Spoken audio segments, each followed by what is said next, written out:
This happened last fall in Oregon. I usually took my German Shepherd, Atlas, for a walk every evening after work. There was a trail that followed the river about 15 minutes from my apartment. I'd been going there for almost a year, so I knew the area pretty well. It wasn't completely isolated, but once the sun went down, hardly anyone stayed there. One evening, I got there later than usual. As we got closer to the river, Atlas slowed down again. This time, he let out a low growl. It wasn't loud, but I'd never heard him make that sound before. I stopped and looked around. The trail was empty. No people. No bikes. Nothing.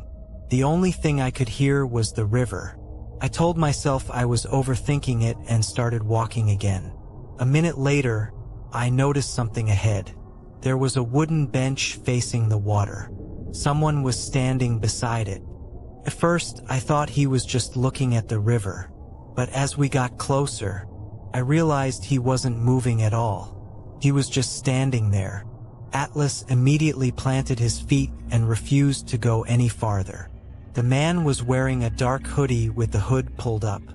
His hands were in his pockets. He never looked at the river. He never looked around. He was facing directly toward the trail, waiting.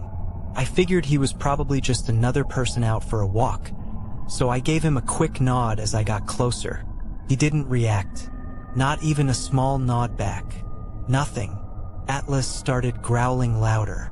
I decided it wasn't worth getting any closer, so I turned around and began walking back the way I came. After about 30 seconds, I heard footsteps behind me. Slow, steady. I looked over my shoulder. The man had left the bench, and he was walking in the same direction as us.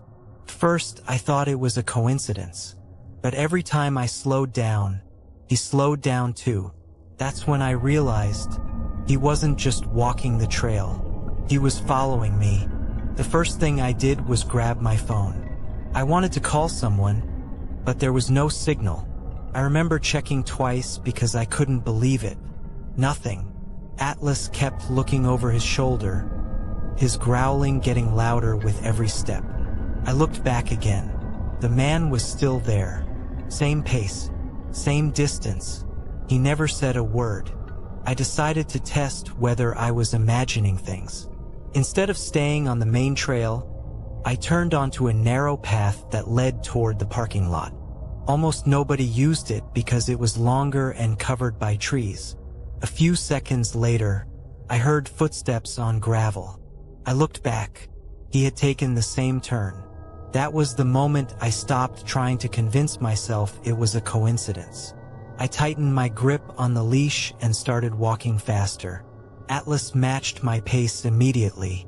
The parking lot couldn't have been more than 2 minutes away, but it felt much farther. Then I heard it. The footsteps behind me got quicker. Not running, just fast enough to let me know the distance between us was getting smaller. I turned around one more time. He was close enough that I could finally see his face beneath the hood. He wasn't smiling. He wasn't angry. He just had this completely blank expression, like he had already decided something.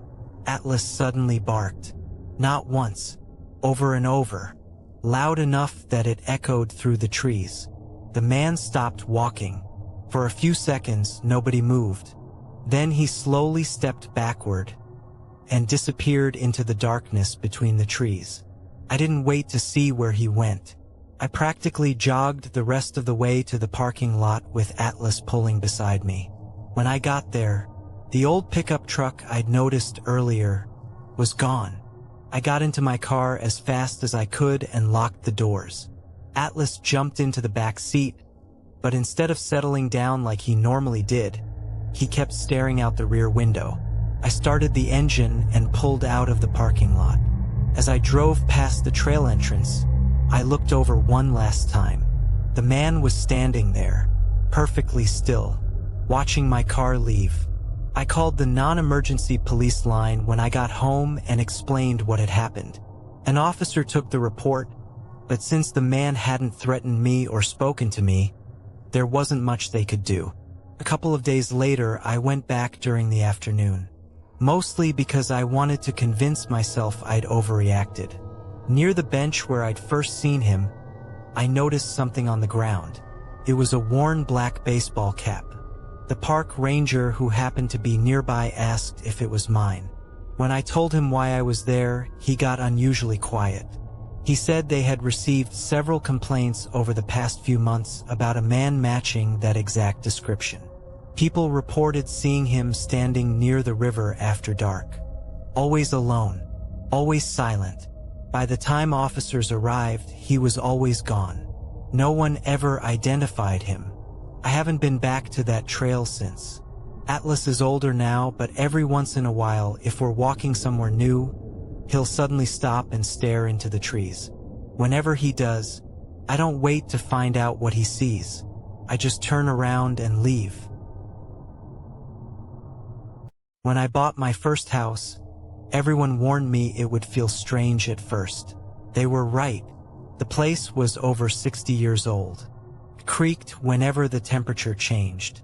At night, I could hear the wood settling in the walls. None of that bothered me. What bothered me was the footsteps. Every night around 2 a.m., I'd hear slow footsteps directly above my bedroom, one end of the house to the other. The first few nights, I blamed the old house. I even joked that it sounded haunted. But after a week, the footsteps followed the exact same pattern. Always at the same time, always the same pace. I finally climbed into the attic one Saturday morning. There was nothing, just dusty boxes left behind by the previous owner.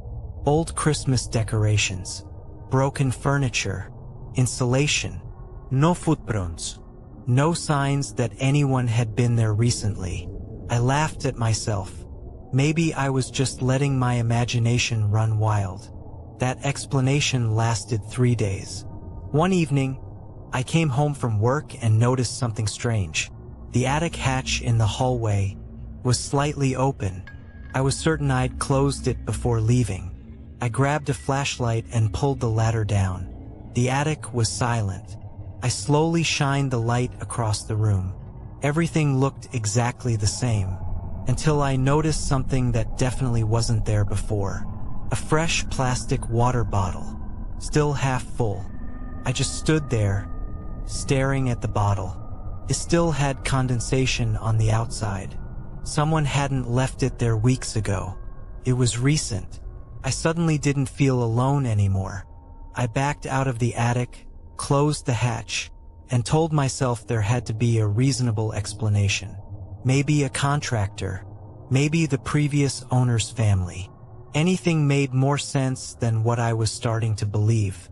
That night, the footsteps came back. This time they sounded heavier, slower. I grabbed my phone and started recording from my bedroom. The noise continued for almost 5 minutes.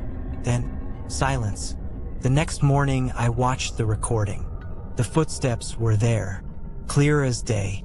I decided to set up a small test before leaving for work. Near the attic entrance, I sprinkled a thin layer of flour across the floor. If anyone came down, they'd leave footprints. When I got home that evening, my stomach dropped. The flour had been disturbed. There were footprints leading away from the attic, but none leading back. I followed the trail down the hallway. It stopped outside my bedroom door. That's when I noticed something I'd never paid attention to before. My bedroom door was slightly open. I always closed it before leaving. Inside, everything looked normal, until I glanced at the closet. The closet door was open just a few inches. I froze. For a few seconds, I just stared at the closet.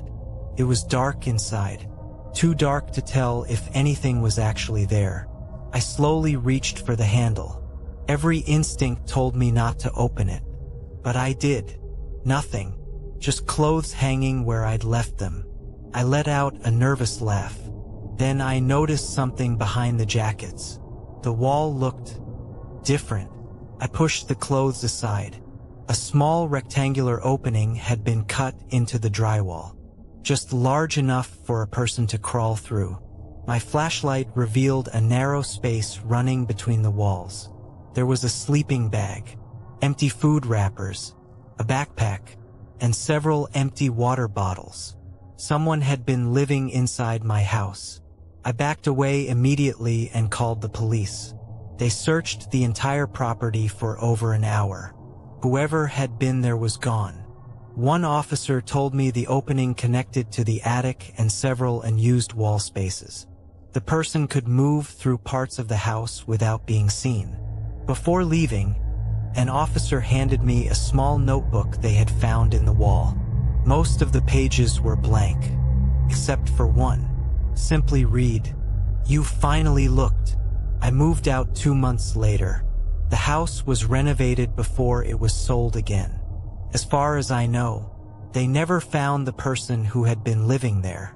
And even now, whenever I hear footsteps above me late at night, I still catch myself looking at the ceiling. If you enjoyed today's stories, leave a like, subscribe if you're new, and if you've experienced anything similar, share it in the comments. I read as many as I can. Thanks for watching.